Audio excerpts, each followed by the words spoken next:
આમનું નામ કરીએ ને આમ આવી અહીંયા બાજુ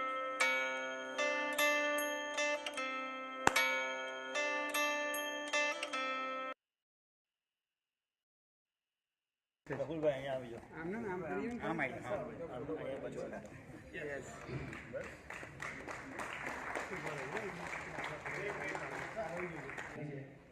જે સેન્ટરના પ્રમુખ આવ્યા હોય, પ્રમુખની ગેરહાજરીમાં ઉપપ્રમુખ અને ઉપપ્રમુખ પ્રમુખ બંને હાજર ન હોય તો મંત્રી કે જે પણ હોય દરેક સેન્ટરનો એક પ્રતિનિધિ પણ કોઓર્ડિનેટર હાજર હોય. એવા દરેક કોઓર્ડિનેટર પણ નમ્ર વિનંતી તેઓ પણ પહેલી રોમાં આવીને બેસી જાય.